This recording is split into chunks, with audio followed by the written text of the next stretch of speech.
Just love that intro. I love that song. It's my favorite song. The best. I listen to it on loop. Do you not have the Knights intro? Oh shit. We have a nice intro. You didn't even play it. You know what? I'll play it on the outro. How about that? No. I'll play it for the outro. Nope. Well, I need you to send it to me. I mean, is it on? Did you send it to me already? Bro, how have you not downloaded it? Yo, Coffee, I got it. I'll send it to you. I have a copy. Yeah. Thanks, Bran. Don't worry. Everyone has it besides Coffee. What can I say? I'm a busy guy. International man of mystery.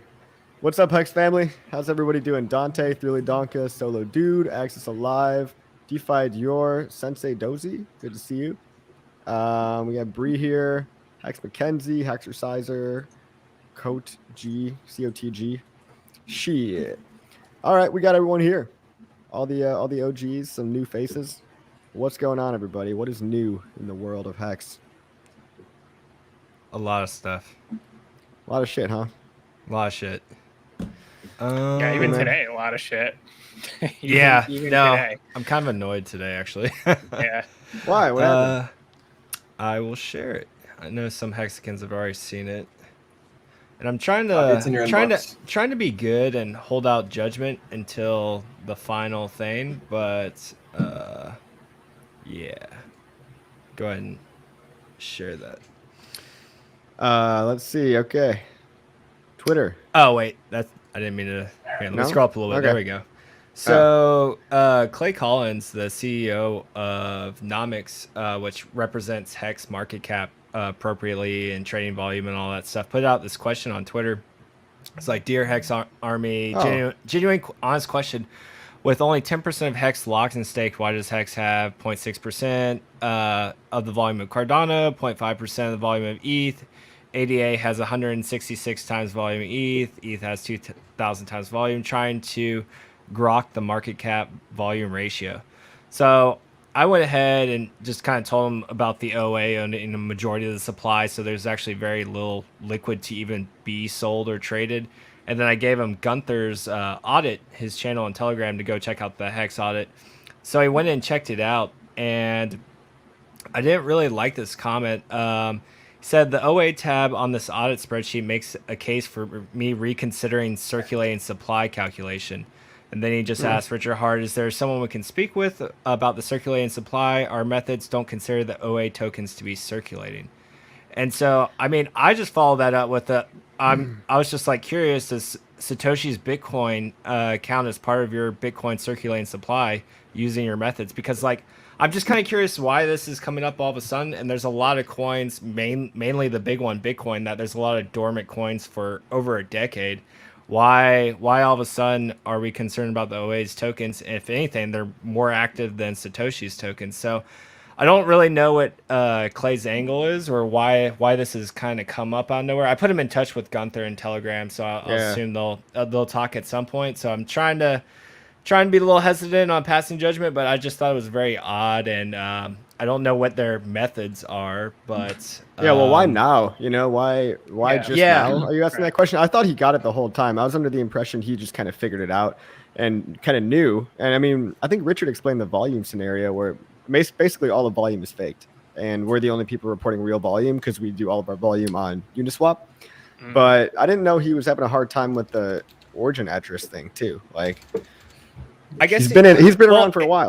It's two things, right? He either knew about it and something has come up, or he's folding under the pressure of something. I don't know, or he just never delved deep enough, and all of a sudden it's just like, oh, like, what do you mean? But I want to know what I just asked him. I was just like, yo, like, what are the methods? Like, and if you're gonna do that, cool, I don't mind, but make sure you apply it across the board to all the coins. Apply it to Bitcoin, cut Bitcoins. Wave 3 TV made a comment in there. It's like, well, you might as well take out another like 200 or 300 billion market cap from Bitcoin once you remove Satoshi's coins. Like, make sure you do that as well. Like, I don't mind if you want to do it across the board, but if you're going to just target Hex all of a sudden, that's, I don't know. I just find the whole thing very odd. So that's kind of thrown me in a funk today. Yeah, I saw a brief thing of that on Twitter, but I didn't really read all the replies. So I didn't know he was, I'll show you. And of course, Richard was watching. So this was Richard. You still have me on share screen? Oh no, let me share this. You took it off. I'll put it back up. You'll copy the intros in your Telegram. I got it. By the way, too. Thanks, man. Cool. Yeah, it'll take you a while to download. Great. Yeah. They freeze up. You guys know why. No, I shared the screen while you, and then you can go ahead and work on downloading that. Okay. Here we go. Yeah, so Richard Hart didn't respond directly, but I made this tweet shortly after that thread. It's like, hey guys, Bitcoin is more rare than people think because of Satoshi's coins and lost coins. The supply isn't circulating. And then there's this chart where you see like 1/4 of supply like never moves. That's not circulating right either, or that's not circulating either, right? More rare BTC. By the way, Bitcoin, if you liked these good things, then you'll be sad to hear that this would reduce the market cap. Good news, market cap is a silly made up number and always has been. Only the price you can sell it matters. So there's Richard kind of pushing back. So again, like I don't know what is going on with Clay. I don't know if it wasn't just an understanding of the OA, if there's some outside forces, but I think the more unfortunate thing if he is wants that to calculate that way, it's cool. Just apply it across the board. But yeah, it well, I seems just like wish Hex we is didn't being even targeted. rank like that. Like, I wish we didn't even have market cap as the ranking. But unfortunately, what else are you going to do in order to rank cryptos by their popularity? I mean, yeah, you could use like some social metrics, like I think Lunar Crush tries to do. You could use actual price growth over time, maybe, like which ones are growing the fastest, or like user base or like real on-chain data. But market cap is easily skewed and misrepresents like how good something is. Yeah. Right. Plus, I think. Yeah. I was just gonna say real quick. I think Steph had an idea or like a solution that he thought would be a better representation of the coins than market cap. I don't remember what it was or if he ever actually put that out on stream, but someone mentioned it in the thread as well. So I'd be curious to see what Steph is his stance is on it. Yeah. Well, it depends on what everyone cares about. And like what everyone cares about is not how many coins there are times the price. It's literally just the price. So stupid. Like, yeah. Because I mean, yeah. I mean, and I guess like yeah, go ahead. I was just gonna say, Richard makes the point all the time. You could make a token with trillions of market supply, and then you could sell it to someone for like $1. Like, there you go. There's your market cap. Like, it just doesn't make sense. It's a stupid metric to go off in the first place. Yeah, you'd have to have, if you don't apply the same metric across the entire market, like, you're a politic, period. Like, there's no ifs, ands, or buts on that. Like, you either apply the same rule set to everything, or you're a politician. It's one or the other.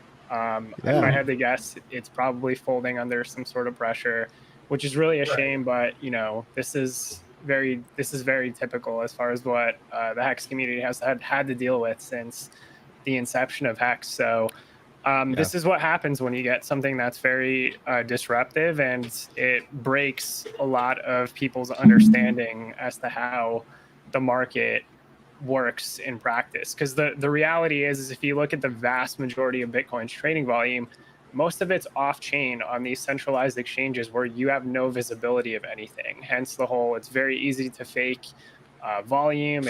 You get so much spoofing that you just don't tell the tale unless it's on-chain and you see everything on-chain. So either you apply the same metrics across the whole market, so dormant supply has got to be applied the same way across the whole market, or you are a politician, one or the other. Like, I'm not, I come from an engineering background, and I've had to deal with a lot of bullshit politics. And if you can't understand something that basic, then there's already some other motive that's behind it. So I'm not going to sort of sidestep. I just tell it how it is, and it's unfortunate that this is what's taking place right now. So I'm hoping it's something not something nefarious, you know, like I hope it's just like laziness to look into it, and now he'll, you know, really think about it and understand. But Hex Audit made a good point too. Actually, the OA tokens are more active than Satoshi's coins because they did move on Big Payday, and a lot of them did move when they sacrificed too. So like, a lot of that can be considered pretty active. You know what I mean?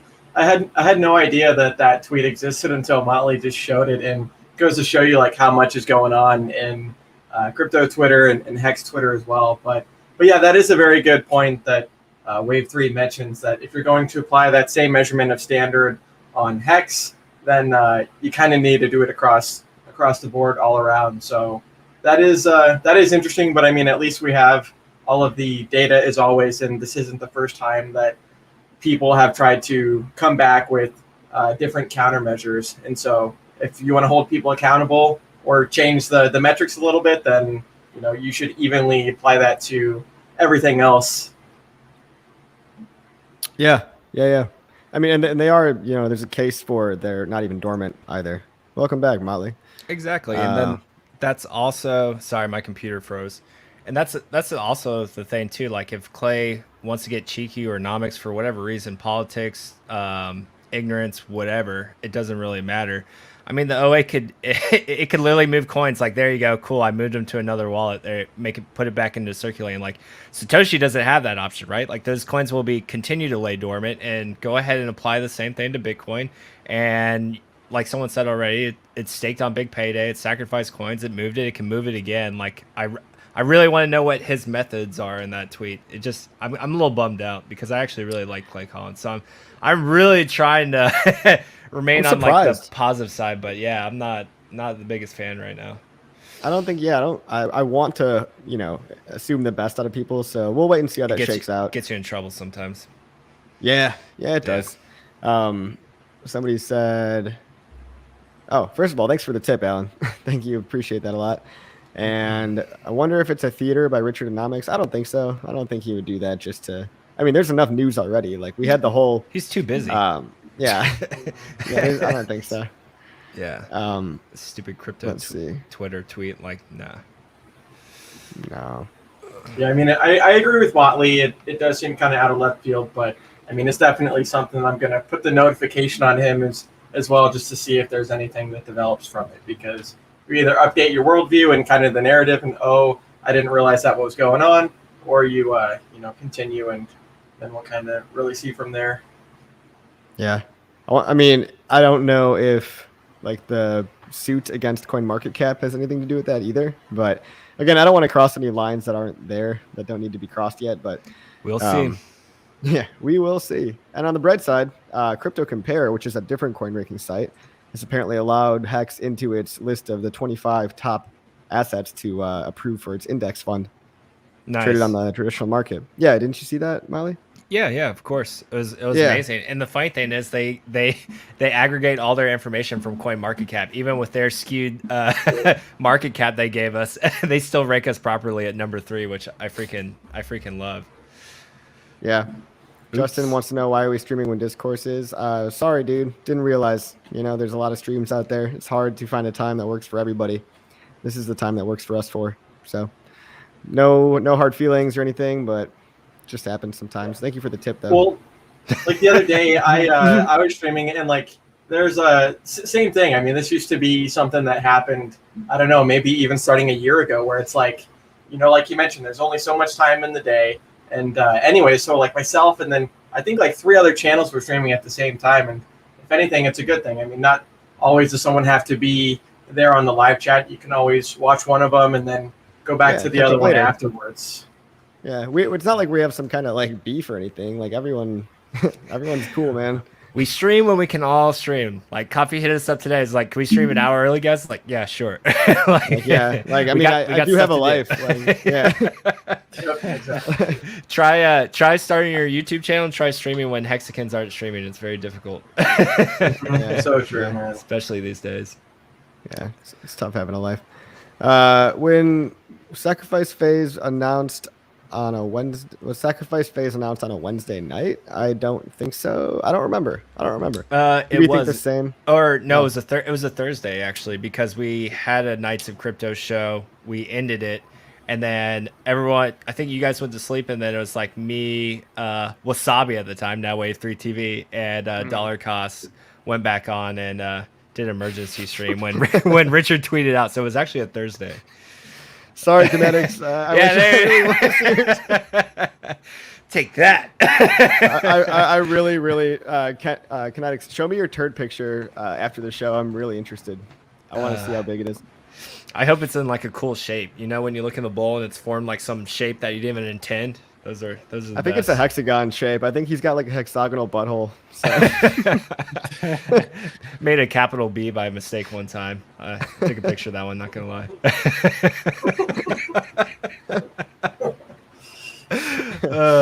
Sorry guys. Dakota, yeah. Moving on from that, Dakota Fernholes said, "Is the best way to prep PLS is to buy more hex before the snapshot?" I mean, that's the best way to prep for more hex, and it'll open you up to some opportunity during the snapshot where you might be able to, sell some hex for pulse, or you might be able to pool liquidity, and you just want to have options. Pretty much gives you like first mover advantage. Like we don't know what the status of the bridge will be. Like it could be delayed. Even if it's delayed, if it's not up in like 5, 10, 15 minutes, an hour, like it gives you some time to maneuver where people outside of Pulse Chain can't do anything. You'll have that Pulse Hex, or will be called Hex once it actually goes active. You'll have that to maneuver and do whatever you want over there. So yeah, I think Hex is just buying Hex right now. It's the best strategy for that, to interact with anything on Pulse Chain, really. Yeah. Let's see what else we got. Just a cam from the live stream in Hex Spanish, but yeah, I mean, exposing Hex to a bunch of people on Wall Street is pretty awesome. Like, that's going to be huge for us. And yeah, I just covered this in a video earlier too, but we've got a lot of TikTok eyeballs, and I don't think that can be discounted easily. I mean, that's got to be a big part of the run up. Say what you will about TikTok, but we're getting a lot of people looking at Richard Hart now that don't really want to watch a 2-hour live stream sometimes. You know what I mean? Mm-hmm. Yeah, El Hexadone is killing it for sure. Yeah. I think I posted like just like 2 random videos, and like I just cheat. I just like pay like $40 to just like promote it. It's just like yeah. So nice, like dude, that's awesome. what El Hexadone has done, all natural, and getting all these views and followers, like pretty incredible. It's a good job. And like you were saying in your video, it's reaching a much larger market than pretty much any other Hex influencer. Yeah. I didn't want to interrupt from what Motley was saying, but this is kind of like the meme indicator, because this was January 5th, which we all know was the lowest day. And like the Bitcoin meme hub, they made like a little meme about Richard's coin pretty much just being down and whatnot. But it's just kind of funny to go back to stuff like this. I had seen Trayvon saying that it was kind of like a reverse indicator. So just thought that was awesome, kind of funny. man. It happened to be on the lowest day. Huge vindication there. I mean, people were talking a lot of shit, and now a lot of those same people are wondering how to get in, So yeah, I had someone like message me like they were like, we always talked about all these haters, but like I never really saw them, or at least not to the degree like Hexicans talked about. They came later on, and it's like, yeah, in the beginning it was nasty, man. It was the entire space that was against Hex, and now they just have to kind of just put their foot in their mouth at this point, because the chart just proves them wrong. Yeah, I mean, it was tough back in those days to really try to look for the truth and see that Hex is a real thing. It's really the best thing like I've ever seen in crypto. I mean, the contract is legit, like it's been audited. I mean, it pays people to hold. The fundamentals are built in. You have this price dynamic where people are just locking up for longer and longer. It's like a battle for T-shares. So, yeah. I mean, it just like the genius of it kind of revealed itself to me even more over time. At first, I was like, yeah, this is a pretty good idea. It might work. It'll probably work. And, maybe I can get behind it. I actually originally was promoting or talking about multiple coins, not just Hex, but as history kind of unraveled, I just learned more and more. And I was like, oh, shit, this is the real thing. And this is what I need to focus all my time in. I'm not really interested in these other coins anymore, because Hex, there's so many layers to the onion. But yeah, Chad, if you got any questions, we're here to answer them. Otherwise, we'll just we'll make some butthole jokes or whatever. Yeah, you don't want us to go full potty humor. Yeah. Leave that to Papa B. Yeah. He is master at that for sure. Yeah, I guess not to bring it back to Clay again, but I guess that's just what bothered me so much, was because it reminded me of those like early days, and like to have someone that you kind of like one of the few people you had on your side to just be all of a sudden like getting like political. It just really bothered me today for whatever reason. Huh.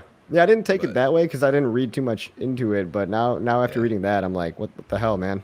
Clay, I thought you were one of the good guys. Yeah. Yeah, you talk about transparency in your site and everything. Like it should be in the same way that you do business. You might have like a hater chirping in his ear a little bit, and maybe just doubting himself. But, hopefully not. Counted them as one of the good guys. Yeah. No, that's definitely one of the things. I mean, that I give him so much credit for is kind of being the one market cap website to actually rank it fairly and things like that. So, and I know him and Richard way early on. I think like even during Pulse Chain had a couple of chats on the Telegram. But yeah, I mean, with all the information being there, if he doesn't update his worldview, then I think we kind of know what's maybe going on. Should we have the test? Should we have the testnet launch soon? Potentially within like the next week or so? Yeah, it looks like it. So Uncle Kevin posted or he retweeted there's a merge that took place in one of the GitHub repositories. So it's close. It's very close. I mean, I touched on that in a video too. Like it's not often that things get merged to master, and it was a pretty big push for this time around. I'm not going to act like I know and like I understand any of it, but you know, I see them, you know, obviously they've got the syncing bug fixed, and I see them like having an archive node that exists and being able to then spin up new nodes based on the original archive node. So like it's opening up for developers to get on and test nodes. I know there's only going to be 33 validators, but like running a node is an important way for people to be able to try to break it, you know, get in there, try to break it, debug it, and really just get that thing to launch. So, I mean, all of you guys will have access to it, right? Like if you're a developer, you can download GoPulse whenever the testnet comes out, which I think is very soon, right? And you can go ahead and like get it on your computer and just play around with the client, you know, see what all the different functions do. It's probably going to be really similar to Ethereum, right? But there might be some other cool stuff. Really, I think the consensus mechanism was one of the major changes. And then just the price itself is really what's going to fix gas fees a lot too. I'm not sure what else is really new that's allowing for faster transactions, but we know it's going to be cheap and fast. I don't know, maybe Wave 3, maybe you would know more about that kind of thing. I would say at this point, I probably know just as much as you on that. Like I know it's going to be, I know it's going to be fast because the block times are faster, so the finality is quicker on Pulse Chain. And then we don't have the same bloat that we see on Ethereum, and there's a lot of there's like basically a 4x buffer on top of that, so it should be good. I'm curious to see how the fast finality part is, because do you guys recall like what the block time is? I know it's a lot. Yeah, 4 seconds. 4 seconds. And that's fast. Yeah. With blockchains, really it's like there's trade-offs, right? So because we have some degree of centralization in the nodes, it's not totally centralized, right? Nothing is binary. People really need to get that through their head. 33 validators is decentralized, right? It's not often that you are able to take down 33 validators at a single time, you know, for a long time too, because other ones would just pick back up, right? But the trade-offs in blockchain are centralization versus user experience and just like ease of use, quickness. The reason Bitcoin is so slow is because there's so many different, there's a lot of reasons Bitcoin is slow, but I mean, with Ethereum too, like you've got a lot of miners, a lot of nodes all trying to hack at the same block.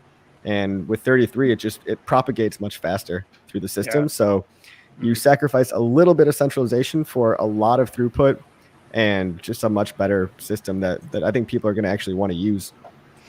And in reality, yo, what's up, you're a little quiet. Yeah, up it.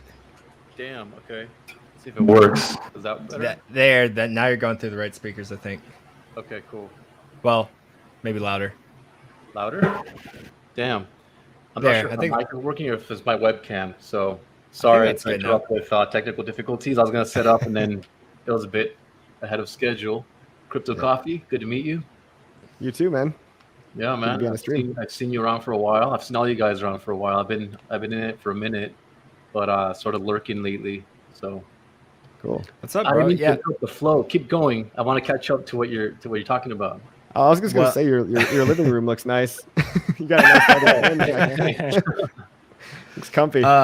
Real quick before we move on to the next subject, I want to just go ahead and give a a nice shout out. Thank you, Hoodie, for the $4.99. I'm not going to read your super chat. This is the first time I've had to delete and remove the person that gave a super chat. They were trying to shill recent Hex clones, so that was nice of them. Thank you for the donation. Yeah. Clones of Hex do not have a good reputation. If you haven't been here long, there's been at least three that I can think of off the top of my head. That really just they ended up getting losing a lot of people money, and I would say probably losing more money than people that made money.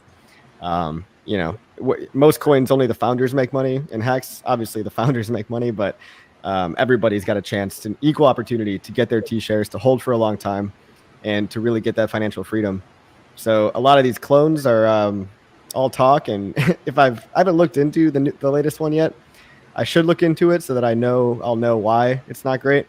But let's just say I'm wary of things like that, and I don't advise it to anybody.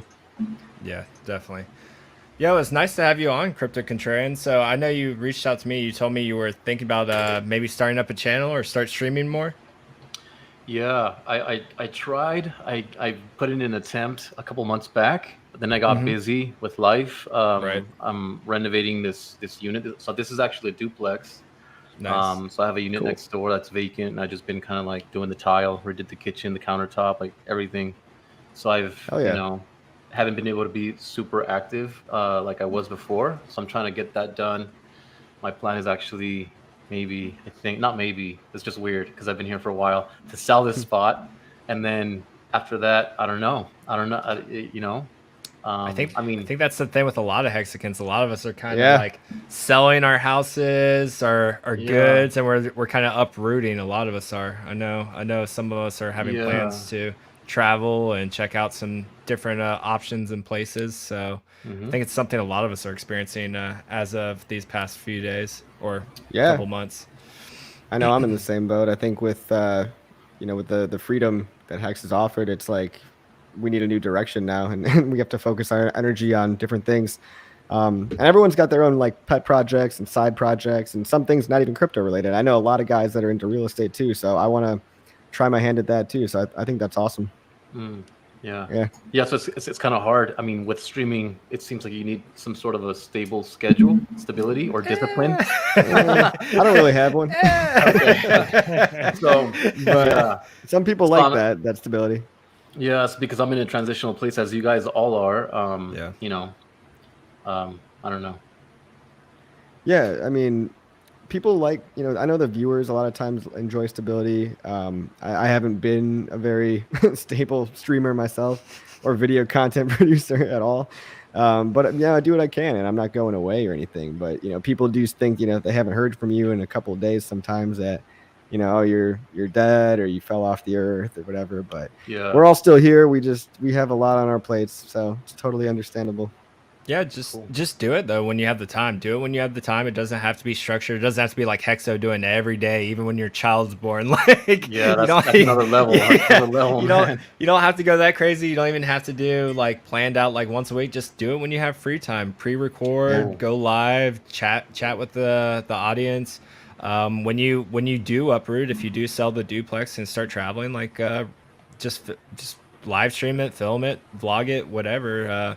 Hexicans love the content, and I know you have really valuable inputs. I know you've been in the Telegram chats forever, and I've always enjoyed your insight. And then I know you were in the Pulse plant, the other Pulse chat that we had. So it was really cool. I always enjoyed your insights on those back pre-sacrifice phase and all that stuff. I remember when I saw you on Discord Syndicate for the first time, because your profile picture is all just white hair. I was like, that looks nothing like that dude. I was like, is that really him? And then you told us that you just did it for like a gag one day. I was like, that's pretty badass. You look like a Russian hitman in that photo.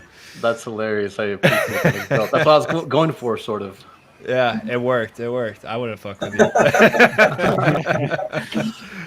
But yeah, man, I'm glad you're considering streaming and doing it. But yeah, I don't think you need a structured schedule or anything. Just do it when you got some time, because you do have very valuable insights. Depends on what your goal is, right? If your goal is maximize followers, maximize subscribers, become a YouTube celebrity, do what Gerardo's doing. That guy figured it out. That guy passed me up over a couple months. Yeah, the Ben Cohen effect. it's something that can definitely improve, like you mentioned. But I mean, a lot of my streams starting off were kind of like just, you know, when I could do the time, and then it kind of developed into a structure around the schedule. So it doesn't necessarily have to start that way. But I agree with what Coffee's saying. I mean, any consistency or somewhat, you know, of a regularity as you kind of get into it can definitely help. Pretty good question here from Sensei Bozy. Do you think Pulse will follow a similar fractal and timeline to Ethereum? I think that's the best we got, man. I think that's the best example. That you try to look at BSC and see how that performed, but they did something a little different because the BNB coin had existed a long time before Binance Smart Chain came out. So you can look at the date that BSC came out and then see what happened to the BNB price then. You might be able to get a little glimpse into the price movement of Pulse that way, but I personally think that Ethereum is the best pattern or fractal that we might have in terms of the network effects and how it started. It started kind of similarly, not quite, but I mean, it's a network that's going to be on par with Ethereum. I don't know if you guys have any other similar coins that you think might even compare to Pulse, but I personally think it's going to be ETH. Just do ETH and then it'll do better. I think there is just a lot of pent up demand. So I just can't wait for the launch of Pulse because it's going to be exciting. There's going to be so much going on. There's going to be too much to even just track and follow. I'm just going to be kind of just sitting on the sidelines and just watching the dust settle for a while, I think. Yeah. So what is the deal with the testnet? Did you guys see that tweet regarding the updates last night? I saw it's like being retweeted around. I understood a couple of words. It was I didn't understand any of it. It was like a GitLab screenshot, or I don't know what it was, but just pretty much it was updated 40 minutes from that screenshot for 40 minutes prior. So I guess my question to you guys is, once it does go live, the testnet, what can we do on it? Is it going to be the full system state, or is it just going to be the blockchain? Or I think we get a full kind of like playground. Well, I guess it kind of depends how much they open it up, but like I think we'll probably be able to go in there and delegate to different validators and run see what kind of the fees might be, and if you're building stuff, you can actually probably run some of the code that you have. I could be wrong on this, but the archive node, I believe the archive node prevents a lot of people from having to download the entire thing. So a lot of times, like, people will need to download the entire blockchain on their computer, and that could take a week or two, right? But I think the archive node jumpstarts it for these people. And there was something else that they integrated that allows people, I think, to connect to AWS so that they don't even hypothetically have to host anything on their local machine. I hope I'm not butchering that. You know, some of the tech guys can come in here and correct me, but I believe what the archive node does. And there's one other, I gotta remember that word from the update. Brand sent you the link to the tweet. There we go. Yep. Just the most recent one. I was actually looking at the 5 bullet points. Okay. That's just one I saw real quick on Twitter. More of the layman's guide. Yeah. Scroll in. Go through Richard Hart. So do we get fake Pulse tokens to go stake, for instance, and to go is the DEX going to be out and like working sort of? I don't know about the DEX. I mean, that's maybe. I was trying to go straight to that. So you will be able to get fake Pulse tokens. Like, you can actually go on Ethereum right now and go to the Robson testnet or whatever, and then you can get fake ETH. You know, you could play around that way. Okay. But people do need to build UIs for these things if you're not technical, right? Otherwise, it's all going to be done on the command line. So if you're a command line guy, I'm not. You can, I mean, you can just go dash help or whatever, and you could there'll be a help screen that shows all of the commands you can run, and it's a good chance to learn a little bit about different commands. But again, it's probably very similar to Ethereum. I don't know how much different it's going to be right away. Yeah, it'll be nice for people to develop their front ends for that. So when the mainnet is launched, they can be able to have that access without, like you mentioned, people doing the command line things. Yeah, Terraform. I think Terraform is the thing that allows people to hook up to AWS and run scripts on their machines without having to download everything from scratch and without even having to host on local. I believe. I mean, this is like developer talk, and I'm not even a developer, so I know. I'm out of my league here. I'm starting to read some of the comments. I'm like, yep, don't know what that means. Yeah. I'm just like, it seems like it's getting close, so I just want to know what to do and where to go and all that stuff. So I'm sure it'll all be put out on like pulsechain.com, or Richard will tweet it out like he usually does. And I know David Feeder is a good person to reach out to as well. He could probably hold our hands through a lot of this stuff. Yeah. I mean, I'll play around with it just so I can learn a little bit of the lingo. Don't sound like an idiot, but Obafe's got a good question. He thinks NFTs might be a huge chunk of the market in Pulse Chain. Got this feeling from looking at how big mainstream NFTs got. I think so too, and this is because I know people that cannot even mint NFTs right now because they're priced out of it. And you know, if they sell an NFT for $100, but it costs them $200 to mint, like you can't make them anymore. Like it's ridiculous. So I think they will be a huge chunk. I think as long as the hype hasn't died yet, but I do see inevitable doom for NFTs in general. I just don't know how long the bubble's gonna last. You know, I thought we were done with crypto punks. I thought that'd be the last one of it, or like Beeple. But now we've got stuff that was only the beginning. Yeah. So we've got like, you know, apes now and rocks, pudgy and, like, penguins and yeah. I thought thick Pokemon. I thought we topped at thick Pokemon, but I like not. thick Pokemon personally. Pretty sure I DC finally sold his thick Pikachu though. Oh shit! Wish I could have bought that. It's a wrap. No, but yeah, I think NFTs are going to be a large part, right? It's one of the main issues with Ethereum and clogging up their network as it is. And I know a lot of it's shifted over to Solana, but I'm sure Pulse Chain will adopt a lot of it as well, just if it's not only for the merit of they'll get an airdrop of all their one-of-a-kind NFTs to Pulse Chain. So it'll be interesting to watch, but I think we will get a pretty large traffic from NFTs to Pulse Chain. We'll get everything. Oh, this is cool. This is a band I actually like. Avenged Sevenfold is using NFTs for a fan club system. So, yeah, again, There's a lot of stuff like that actually. I think NFTs right now are dumb, but I do see the attaching them to real world things. I see that maybe being useful one day. But again, we do have like ticketing software, but maybe this will somehow be better one day. But yeah, that's cool. It's cool that they're doing that. There's a whole universe of photographers out there. I know it is crazy out there. It's like another world.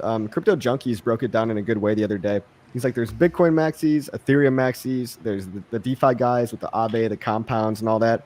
And there's the NFT guys, and then there's Hex. And Hex got its own like bubble because we're just so weird. We're badass. And, like, we're fucking awesome. I mean, we're taking over, but you know, you can kind of get your fingers into all these things if you want to. I wouldn't recommend the Bitcoin maxi route, or even the ETH maxi route, but there's opportunity everywhere. I just choose Hex, you know. Documentary coming. Oh yeah, there's a couple documentaries, guys. Wow. Did you see the video? No. Yeah, it looks Should I pull it up? Oh my god. Should I pull this up right now? Pull it up, Brand? Yeah. One second. I know there's like specifically 3 different people that all want to make a Hex documentary right now, and one of them. This is the main one, the highest of stakes. Okay. Like this is top tier production. Cool, man. Let's check it out. Full screen. Did you share the audio, Brand? Yeah. I mean, hopefully. Let's tell me. I did. Yeah, it's good. This is the opportunity of a lifetime. Yes, every scammer in the world is going to tell you something similar, but in this case, you are actually going to have regret. I mean, you're scamming everyone. Richard Hart, he's got a history of being called the spam master.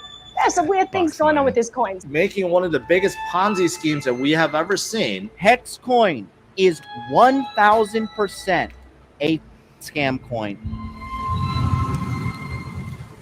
People are going to lose money because of you. Remember all the haters that told you that I was a scammer and Hex was a scam? I got bad news for the haters. We're making new all-time highs where everything else is getting wrecked. Price is up 4,000 or 5,000 fold in 600 days. I've made enough money in the last week that I could buy a house in cash. I would never have to work another day in my life. I'm here to shill. I want to change the world, and I can only do that if people participate. The only thing that matters in this world is goods and services. Everything else is accounting. And our made-up imaginary internet money is better than the government's made-up imaginary internet money.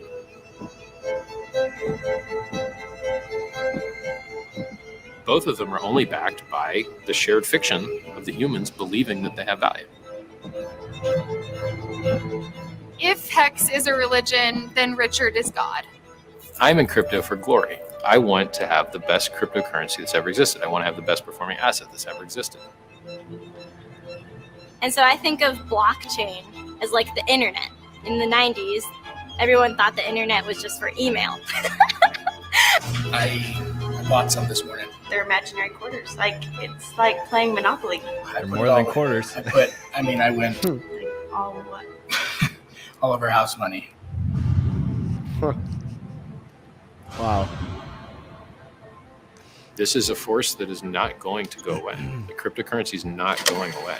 And at some point, the people that you met that you thought were crazy loon birds, they're going to be in the 1%. And they're going to be the people that own half everything.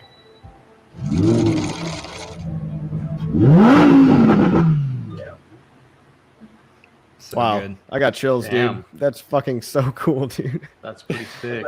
That's incredible. Yeah. Coffee and Yeah. I got to meet those guys when Freddie was filming his Furu's eulogy. Those guys actually flew out to do some filming of Freddie Quotes' music video, so it was really cool. He had his guys out there, and it was funny. Freddie was talking about it. He's like, when he told his guys like who was coming, he's like, my guys almost didn't want to show up because they're like that caliber of videographers and stuff. But yeah, they were really cool, super nice guys. But yeah, essentially they want to start from a project from the beginning to the end, and like obviously the Hex journey has just started, so they're going around filming Crypto Sparbuck guys, the Furu eulogy, anything big in the community. Like these guys are going to be popping up and traveling all over. Very awesome guys, very talented. And it was funny. I remember like talking to them, and they brought up the point. They're like, yeah, you know, we shared our idea with Richard and making this documentary, and we asked if we could come to his house. And I was like, fell out, like me and Coffee were in the pews, and like I almost fell out of the pew laughing. I was like, I already know what the answer to that was. That was a big no. And they're like, yeah, we had to meet in a mutual location. So that was back when Richard was talking about him being in Estonia. That's where they ended up meeting and laying down the groundwork and the opening of that trailer, essentially. So pretty badass. Yeah, the footage of the guns and the Ferraris and stuff. We saw that on the Twitter. Ferraris, Formula One cars, all that. Yep. I mean, this is like really pre-viral, guys. I mean, that just, you know, that's on another level. You know, the mainstream media is picking up on it. Traditional index funds are picking up on it.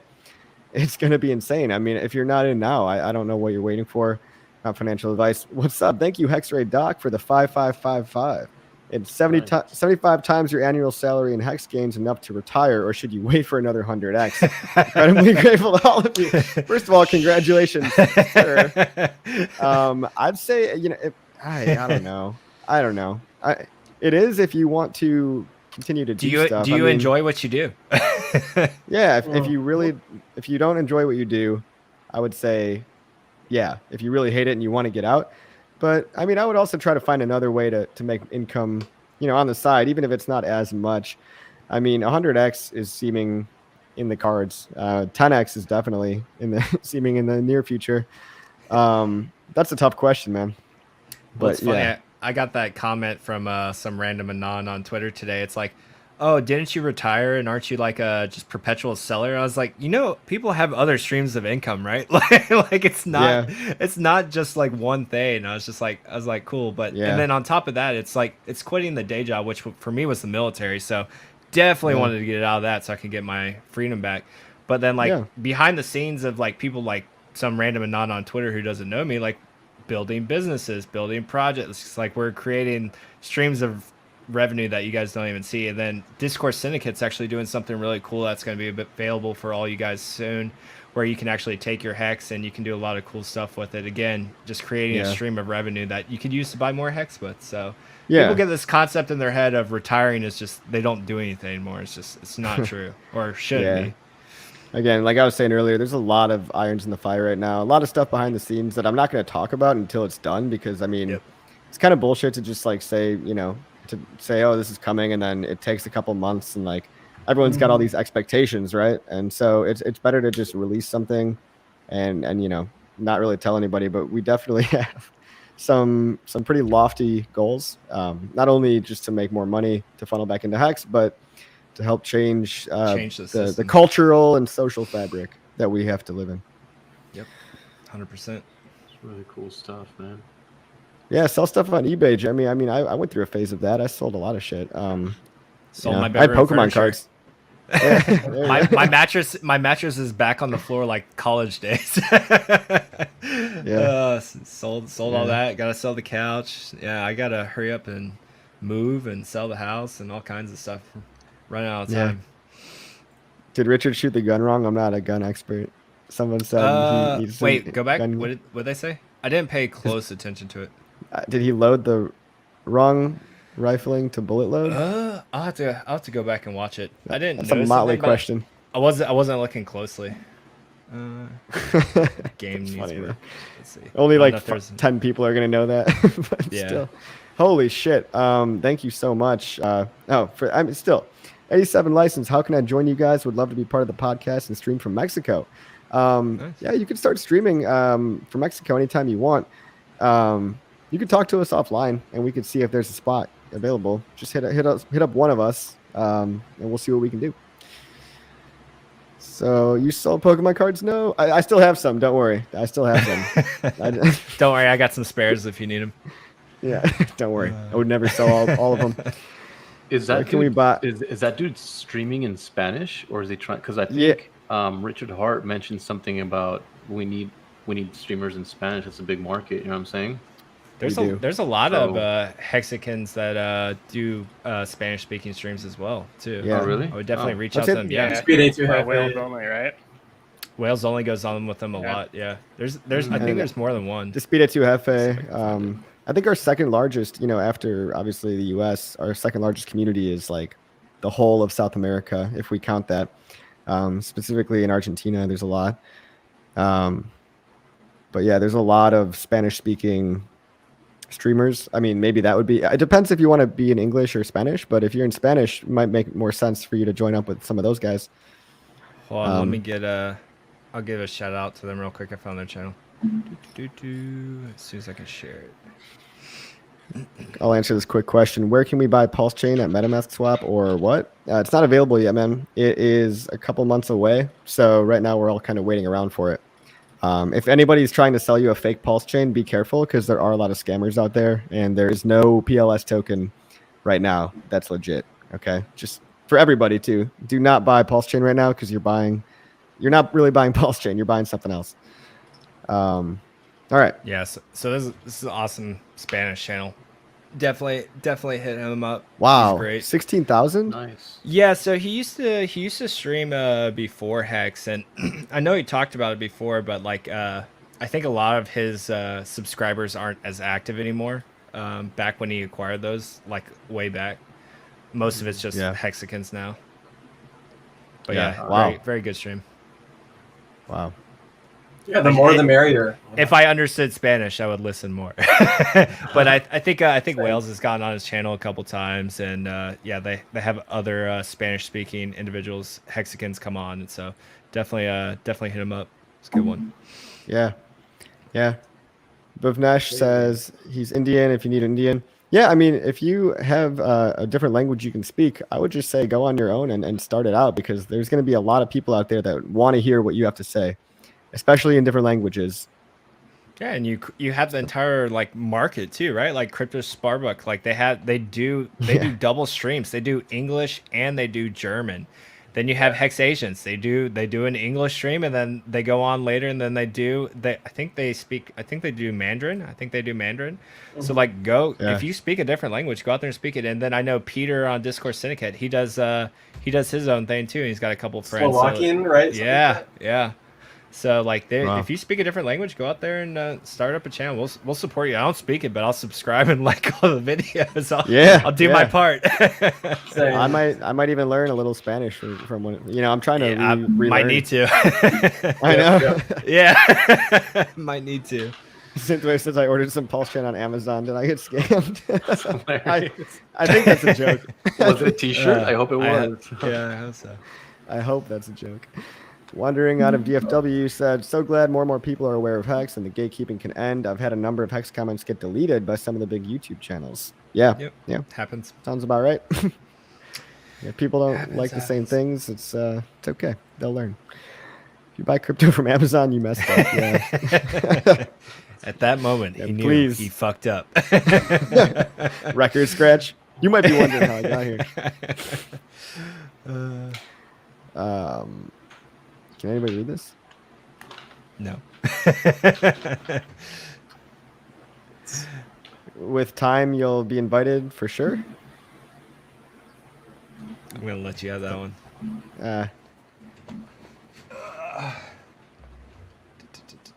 Yeah, I mean, if we can get to know you a little bit, maybe.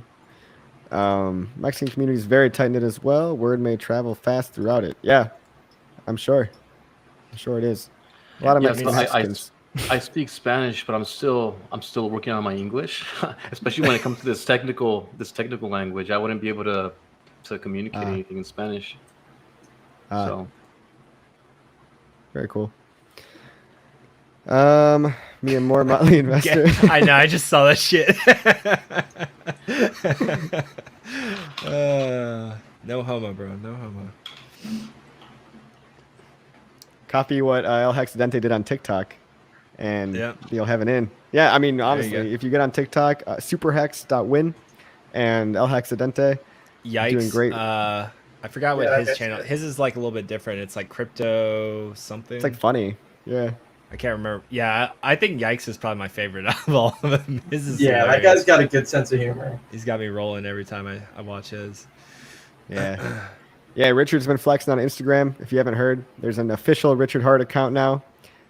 Don't follow any imposters, but yeah, he's starting to become a kind of a public figure. Look for the Gucci and Louis Vuitton.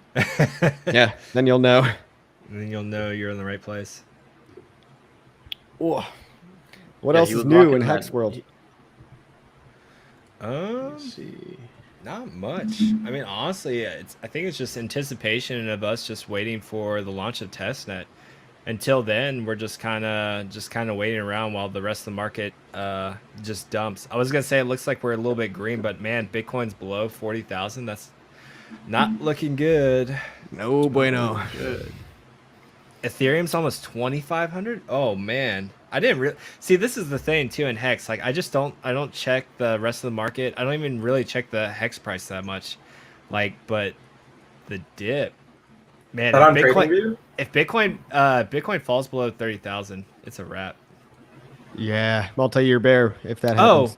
Wait. Oh yeah. Hey, wait. I don't know what I just clicked on. My bad, guys. Thank you to Chris Hall really quick. That's a great donation. I really appreciate it. Matt doesn't seem to care about people's feelings. Much love from the NYC to the whole squad. Hey, cool, man. Thank you, Chris. Just a disclaimer, I think I had left my computer up for past couple days and Nomics was pulled up and I don't think I refreshed it. So never mind. I like refreshed it and I was just like, sorry guys, sorry. I got excited watching Bitcoin die. Yeah. Man. Wow. Yeah. But you're definitely right. I mean, that's what we're seeing. I mean, even especially since 65,000, it's down nearly 22,000 from there. So I mean, I want all the market to do well, but at the same time, I know Hex is going to do better than everything else. It's just going to draw more attention. But yeah, I'd rather everyone just make money. I mean, the double bubble theory is still in play as far as I'm concerned. This could just be an extended like mini like extended dip in between, kind of like the 2012 2013. It's still not off the table for me. Hex Pulse 1, what the hell are you looking at? Sorry, bro. Sorry. I mean, Ethereum just took a dip too. I mean, it got eaten back up a little bit, but we're at 3,000 Ethereum. And let's see what we got for Bitcoin. BLX. 40,000, yeah. 40,600. So a big dip for Bitcoin today. Again, Hex always seems to be a little decorrelated, right? Just a little bit. Wave 3, Hit us with some charts to correct my awful price call outs a second ago. It's all good. Yeah, we can pull up. You can pull up some Give the charts people there. what they want before they mutiny. Yeah. Yeah. All right, we'll start off with the rest of the market, and then we'll finish off with Hex here. But Bitcoin made a death cross. It's no good. Well, So for Bitcoin, it all comes down to the 20-week moving average. So the ribbon, it's retesting right now. We'll see if it holds. There's probably going to be like memes and narratives on Twitter closer to the 27th with the whole infrastructure bill, which is probably for a lot of DeFi that's based around admin keys. Those are way higher at risk when it comes to that actual bill that's taking place later this month. We'll see what happens with that. But the actual market itself, in most cases, just comes down to what Bitcoin's going to do on this 20-week moving average. So ideally, hopefully, it just holds it as support, because if it will be a waterfall if this blows out. But we can't say with certainty that's going to happen. I would just say be prepared. Whatever coins you're holding, if you're holding coins outside of Hex, just basically have your long-term plan for it, and do not try to trade these moves, because you will get shaken out of the market, and you're going to probably end up losing a lot of coins over time. So Bitcoin right now is retesting the 20-week moving average, so it is at sort of that critical milestone. We'll see if it holds. It was going to retest at some point, and September's typically aren't historically the best months in crypto. So I would say among all the months for it to retest, this is probably a good time for it to do that. And then Ethereum is definitely stronger. And then there's two fractals in play on the ETH chart. So there's the lead up to the blow off top fractal, and then there's sort of the extended bear wave fractal. And the reality is since markets just entirely depend on buyers and sellers, you don't know which fractal you're going to get. So at some point we will have a final answer.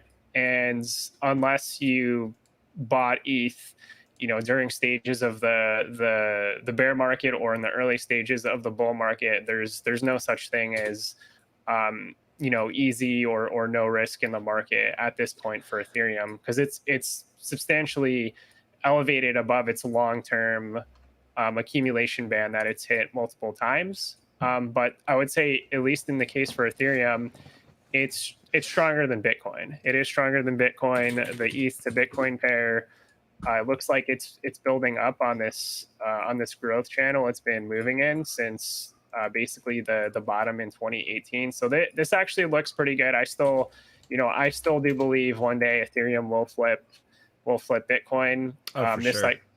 This cycle is just taking longer to play out. It's the second cycle for ETH. It's a lot more liquid.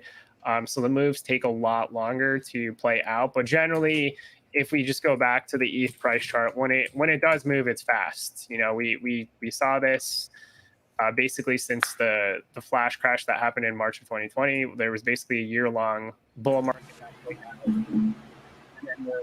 Your audio just cut out, Wave. Okay, can you guys hear me now? No. It sounds like you're underwater and staticky. Maybe it switched. Maybe you switched. It switched input. mics, I think. Yeah. Yeah.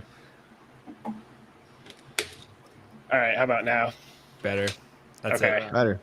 All right. I think I probably switched to my camera here. So let me turn that off. We'll go back to. We'll now resume back on the charts. Real quick, shout out the super chat coffee. Oh yeah. Hey, thank you so much, Nordic Marius. Love the show. Keep it up, boys. Appreciate Put that up here. Thank you for the tip, man. Very nice. Awesome. All right. Sorry about that. Right. It's all good. Yeah. So we're looking at the two fractals are in play for ETH, stronger than Bitcoin. And then the other interesting part is if you look at the altcoin index, this is actually the strongest in the market. The altcoin index actually double topped. It technically on the weekly it made a higher high, during August, and now it's sort of retracing. So if Bitcoin does actually manage to sustain, and granted, we're talking what ifs here, there's no such thing as absolutes, but if Bitcoin does hold that 20-week moving average, I do imagine the altcoin index will really explode for the top performing assets in this space for the remainder of the year. So let's just hope it holds, because it's good for the whole market. It brings liquidity in. It does make it does add liquidity in the market that could make its way into Hex at some point later on. So a healthy market structure for Bitcoin and Ethereum is certainly healthy for the Hex chart as well. Even though Hex does have its own, it does actually have its own market with the liquidity pools on Uniswap. So it's decorrelated, but it's not completely decorrelated. We can't discount and say it's like a zero decorrelation, because that's just not true, right? We have to tell the truth, and like the decorrelation comes from being paired to USDC, right? We're safe because of that. That's primarily why we're safe. We're also primarily safe because we're on Uniswap and we're not subject to a lot of the fuckery that goes on these centralized exchanges too. But if Bitcoin does go down and Ethereum goes down, you do have the non-staker class that will panic sell because they have weak paper soy boy hands. And we can't ever forget that there are still people like that. I mean, it's all about the ratio, like the diamond hands to paper hands ratio. And the only way to find that out is to see, how much is staked versus unstaked versus origin address owned. It'd be interesting to find that number out too, because then we could really see. I think I've rough estimated about 2% might be liquid and sellable. That's about right. And of that 2%, some of that is locked in liquidity pools. Some of that is locked in Bitmart and other centralized exchanges too. So just a quick side note there. Also, thank you, Ahmad, for the sticker. It's awesome, man. Really appreciate that. Thank you. Yeah, and Ahmad.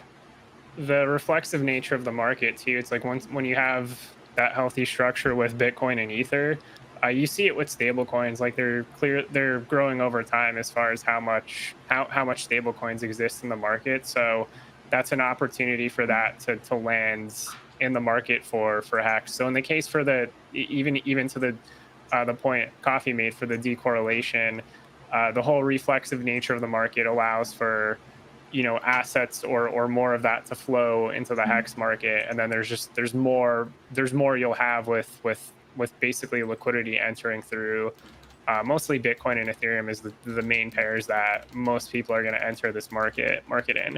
So everything I would say around Bitcoin and Ether is we'll find out. Again, I still stick to Q4 as being a good decision for that, and just be prepared. Regardless of what happens, like I have my bags. I also have stable coins, so I don't really care what happens, at least on the price charts. But for Hex, the price chart continues to look good.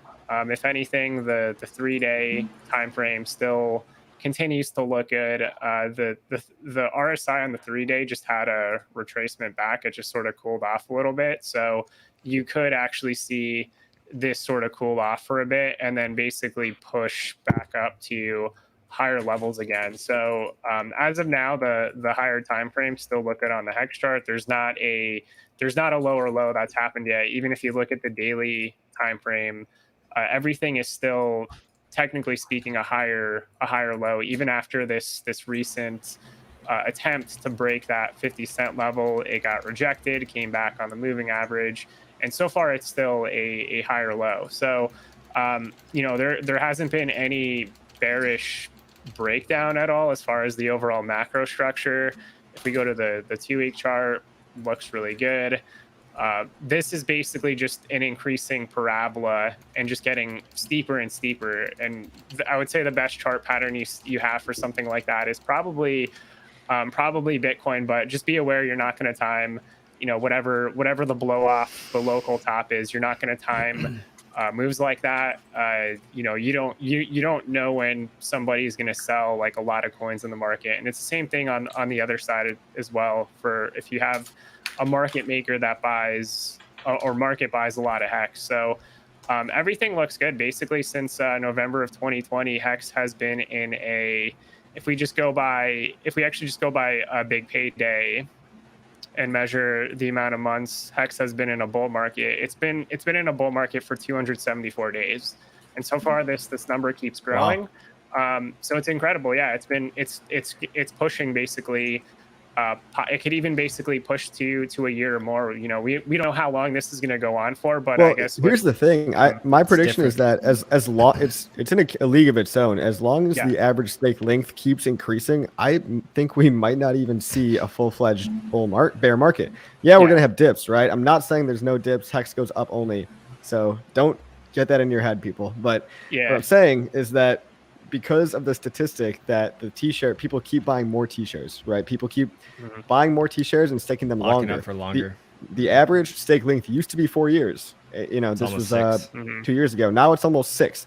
I think if we start to see a tapering off in that stat, that might be an indicator that we're in for a bear market, because that means people are pulling out and giving other people a chance to buy the t-shirts back from them. But all I've seen is acceleration in terms of that. And actually, that was just a random thought I just had, but I think I might elaborate on that in the video, because I think there's something there. I think I think Duhawks put a tweet out today. When we do get the fork, we have Pulse Chain go live. He essentially predicted that the staking length for the Hex on the Ethereum side, so essentially eHex, will be way longer than what you see on Pulse Chain as they diverge. He was estimating you could see as high as a 10-year staking average for Hex on Ethereum, essentially balancing out the price by staking longer and making the eHex more scarce. It's really incredible. Like, again, league of its own. Like, I've never seen anything like that.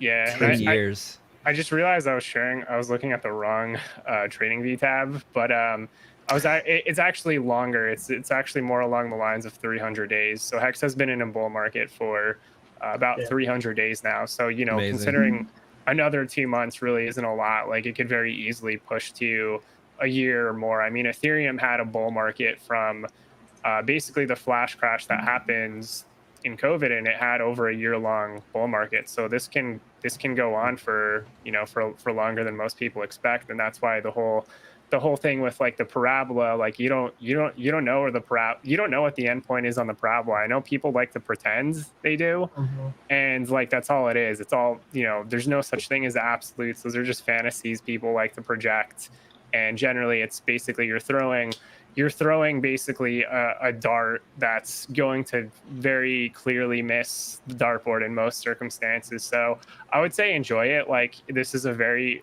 good run up for sure. And there's certainly, you know, we see it again on all the time frames. This is a 3-day.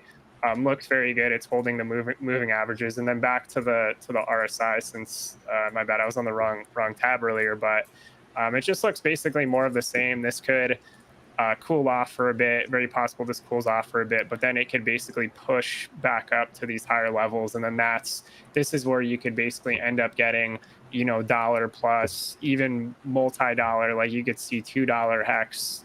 So things look really good, and I would say this is the benefit of being a holder and not trying to basically trade these moves, because now, like, I do see people, you know, trying to get in that had, you know, they had opportunities around, you know, November or December, around New Year's, and that's sort of what happens with the trader mentality, is you're now going to have to recalibrate your baseline, because you're not getting these prices back. These are not happening ever again, ever. I mean, it's insane. And also, if you really do want to be cautious and say, oh, I'm going to wait for a dip, just use a limit order, guys. Use metric.exchange. Just use a limit order on metric.exchange, because you don't want to time a dip that happens for 5 minutes. And that's like, by the end of the day, then it's all the way back to the same price again, and then you missed it, because that was your dip, right? If you have to be a dip catcher, do a limit order. Don't try to like sit there, stare at the chart, and time the market. Yeah, don't you need to sit there and stare at the chart to pull your liquidity once you catch the dip? That's if you're doing it that way. If you're doing it that way.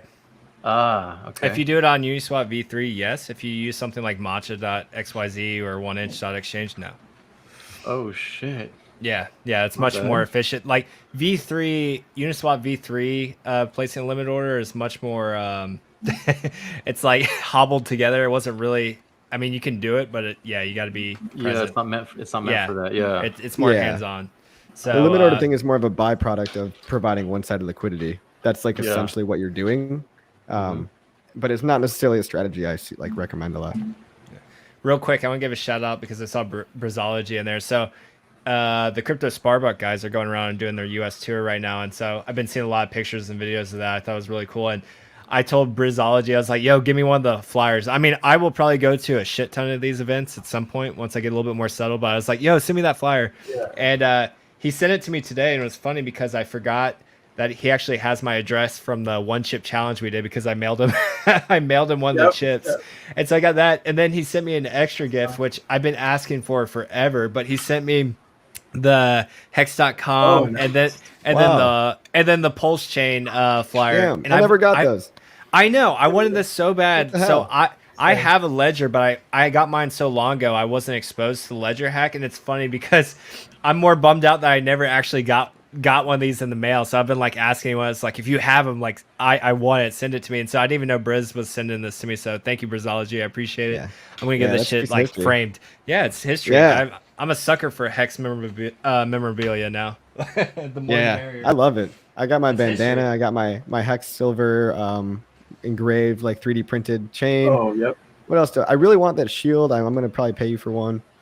It's not me. I'm not doing it. It's sorry. It's just it's a company in Maryland, just local U.S. company that Jim Rat Crypto knows. Yep. Yep.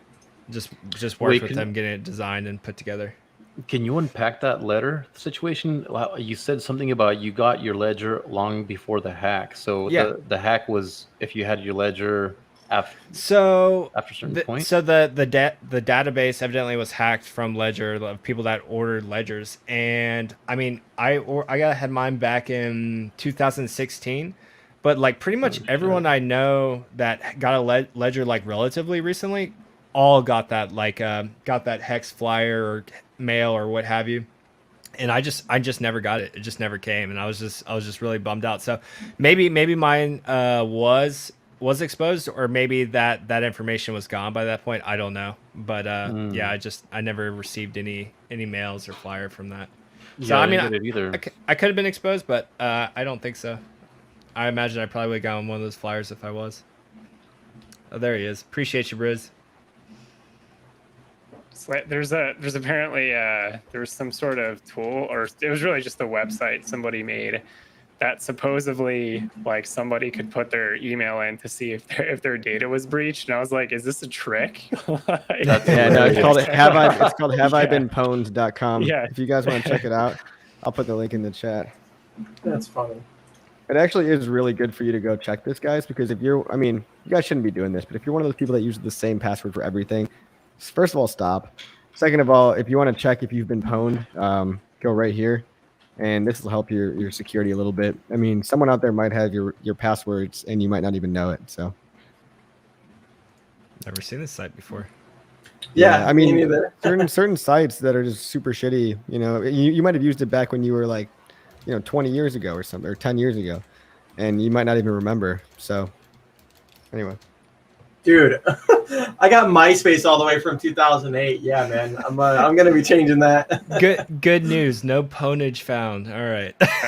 Nice. We're safe, guys. We're safe.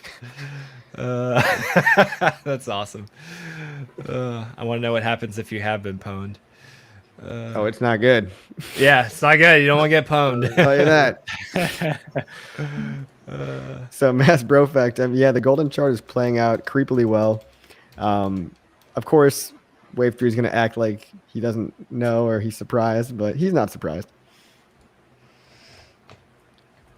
Yeah, I'm just catching up. My bad. I was looking if I got pwned, so I had to go verify. Everyone check to see. Damn. Yeah, I'm embarrassed to see how many I got. Yeah. Oh no! Don't say that out loud. Oh, fuck. What? No, I'm using the old emails. It doesn't matter. Okay, that's good. Exactly. Yeah, that's good. Yeah. So when it comes to the big moves in the market, you can at least within reason project what type of moves you can see based off historical chart patterns, but there's no such thing as like a magic crystal ball that gives you an absolute trajectory on anything. Like you get except for the golden chart. Well, the golden chart fractal is amazing because the price has been following that fractal extremely well.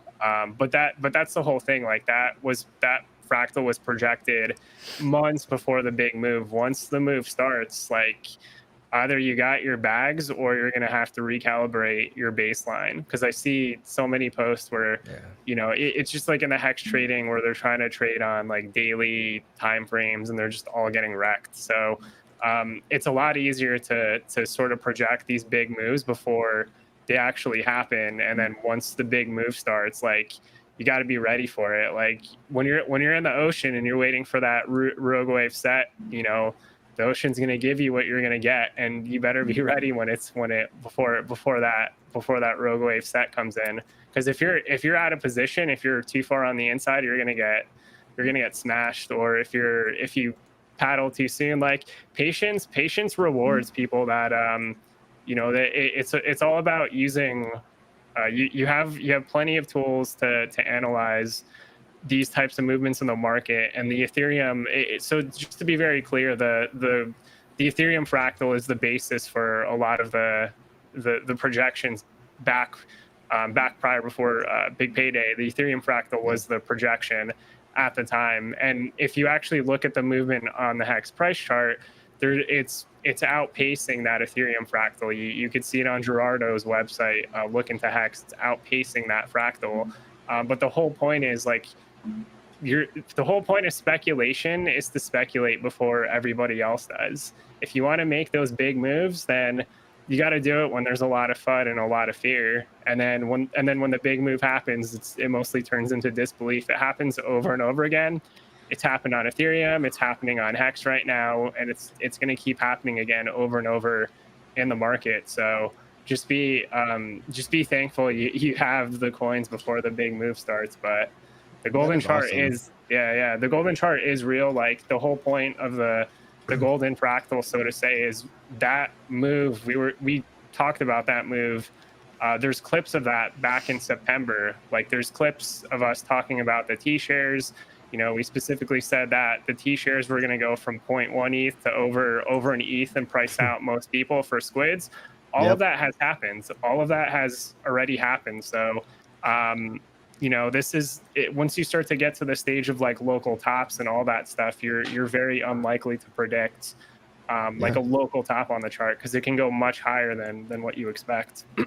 Yeah, it's almost eerie to me. And there are, you know, I'm not a full believer in technical analysis in terms of like all the crazy indicators that people go so deep into using. I think sometimes it's reading the tea leaves. I think sometimes it's self-fulfilling prophecy.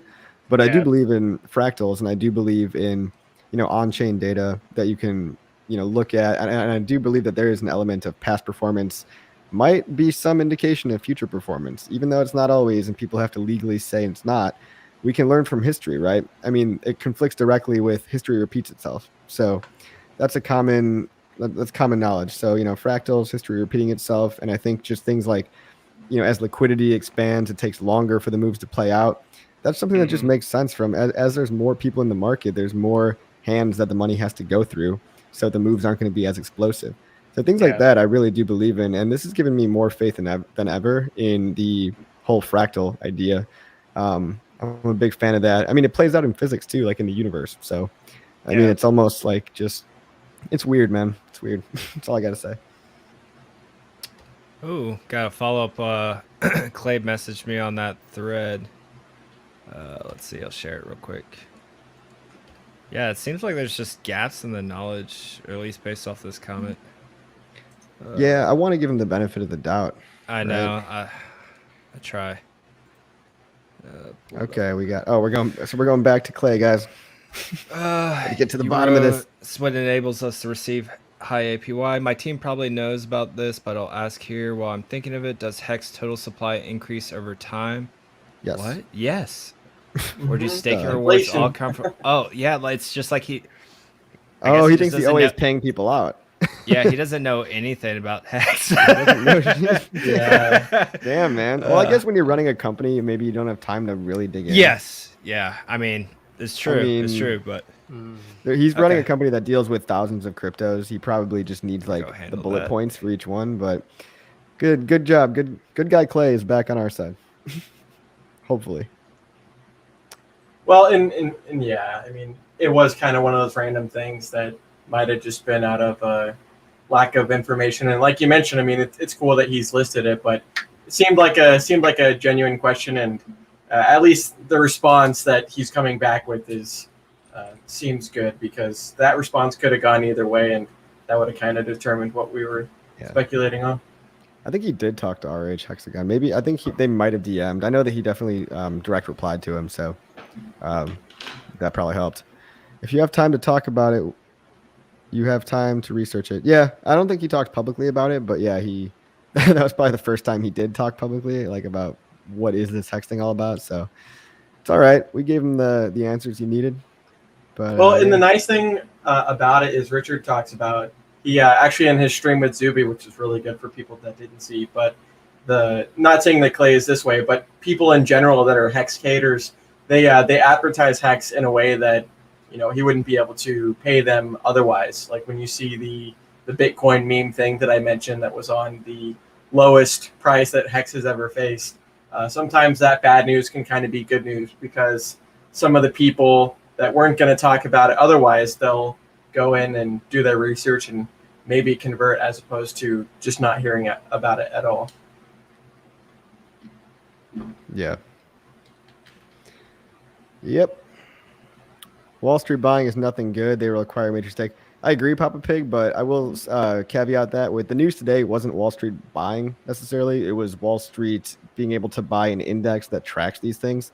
So this would be Wall Street beginning to gain interest, not Wall Street buying, which is why I say, you know, when they do buy 5 years, 6 years from now, you know, that's not going to be great, because you know what happened to Bitcoin, right?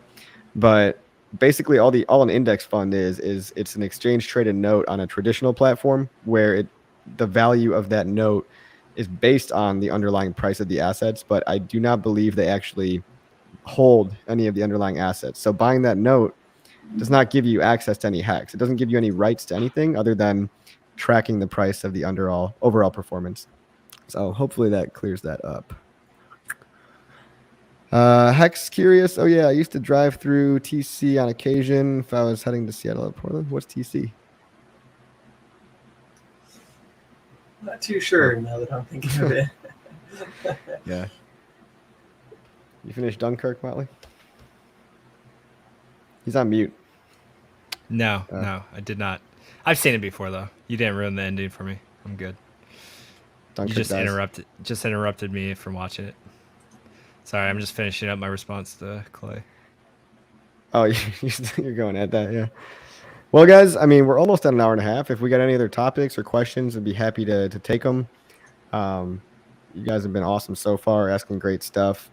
It really is weird to see like Hex play out like a fractal of Bitcoin, basically, and Pulse Chain might just play out like a fractal of Ethereum. I mean, Papa Pig has a good analogy too. I love making this analogy that Bitcoin is like Internet Explorer. I'd even say Bitcoin is like Mosaic, right? Like an earlier browser.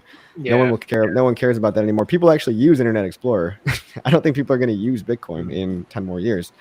I think if you've ever tried to make a Bitcoin transaction, it just feels clunky. It feels old. Go back and try. I mean, yeah, I haven't messed around with it in a couple months since I sold the last of my Bitcoin. But when I did, I was just thinking to myself, God damn, this is really, really bad. Like, I mean, I respect Bitcoin for what it did, but it's what it did, not what it's doing, you know?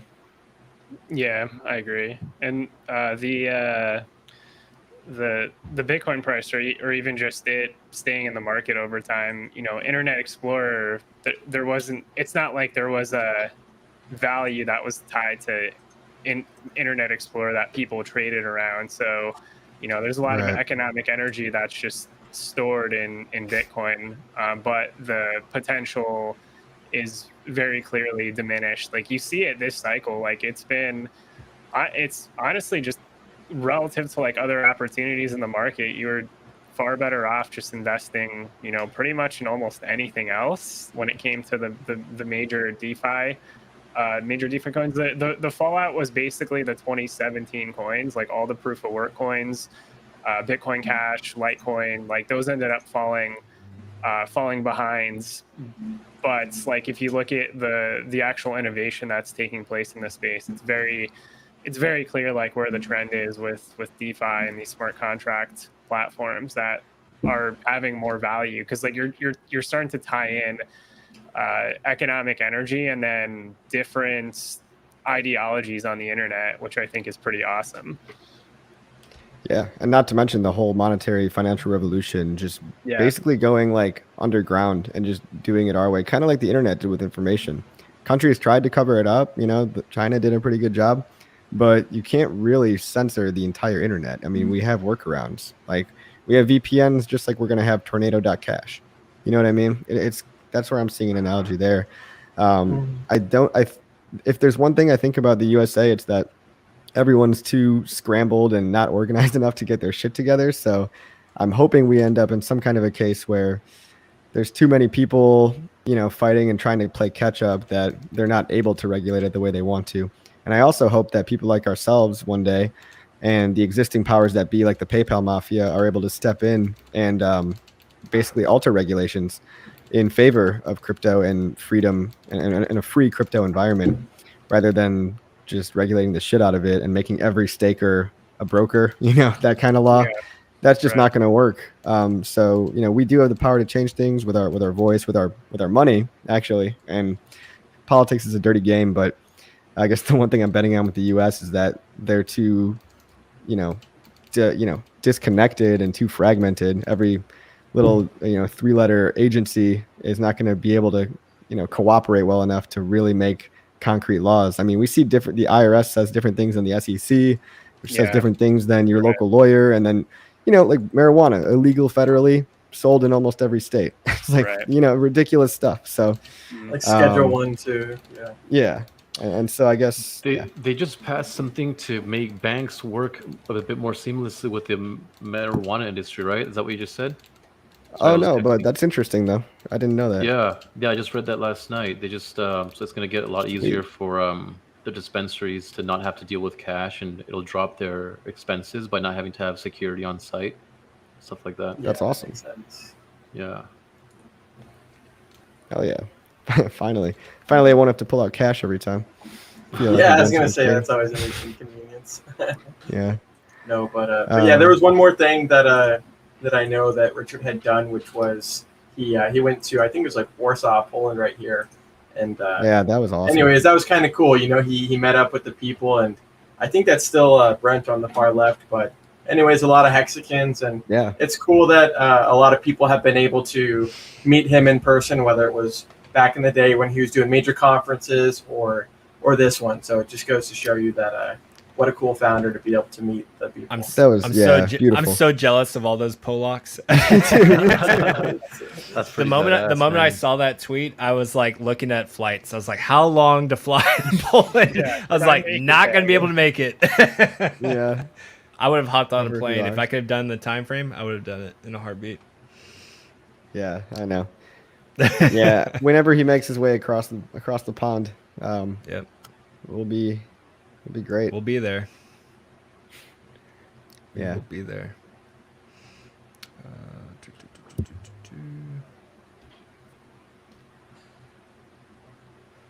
What else we got? So jealous. Yeah, I'm so jealous of that. It's just so great to see a founder that actually cares about his community, cares about his fans. He's been a very misunderstood person, and I think that documentary is going to bring a lot of that to light. It's a great story that needs to be told. So I just hope they use a clip of my YouTube video in one scene.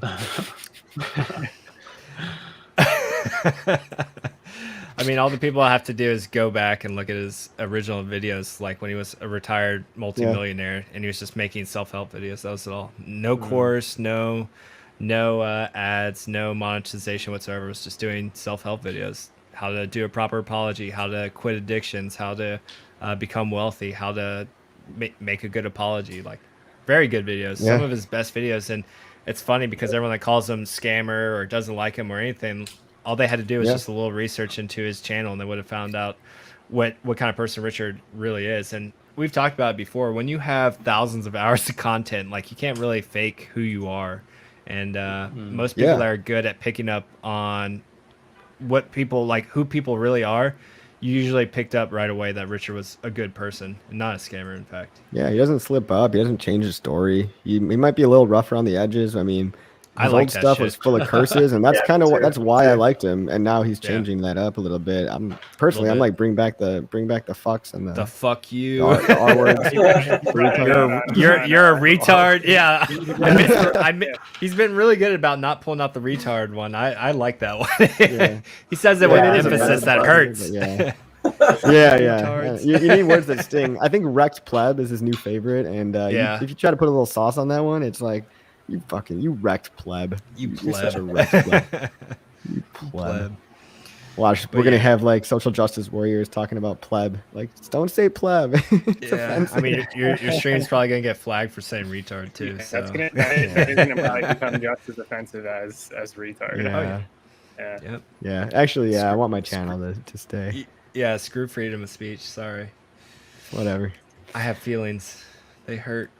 Concerned about Richard getting McAfee'd for not paying his taxes. Also, McAfee was like 70 though, dude. I mean, I don't know. I think Richard seems like he would have been the guy to pay his taxes. I haven't heard of him, running away to Ecuador to evade taxes or anything. I think he knows what he's doing. I have reason to believe that he lives in a tax-friendly country where he can follow the rules and still be very affluent over there. Hence he moved there. Right. Yep. Right. So. Probably somewhere in Europe or, like Coffee said, other side of the pond, essentially. Or some places in Antigua and the islands are not bad either. But then you got to be on an island.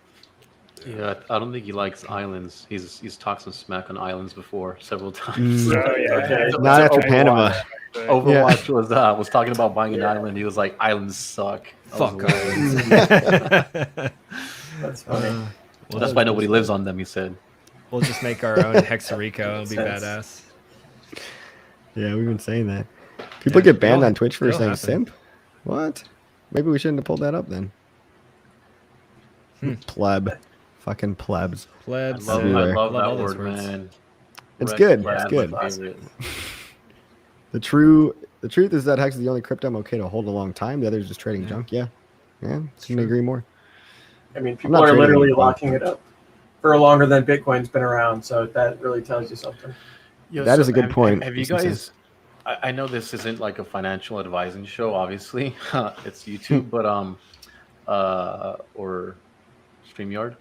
But do you guys talk much about asset protection, taxes, and other countries and stuff like that? Have you done like a show on that, or do you plan on it, or do you try to stay away from that stuff?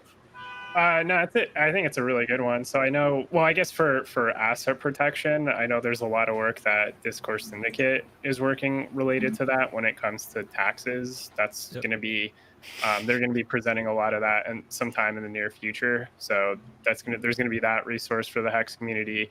And then there's a couple of us that are sort of going through that whole exercise. That guy down there, Motley Investor, very heavily entrenched in that exercise right now.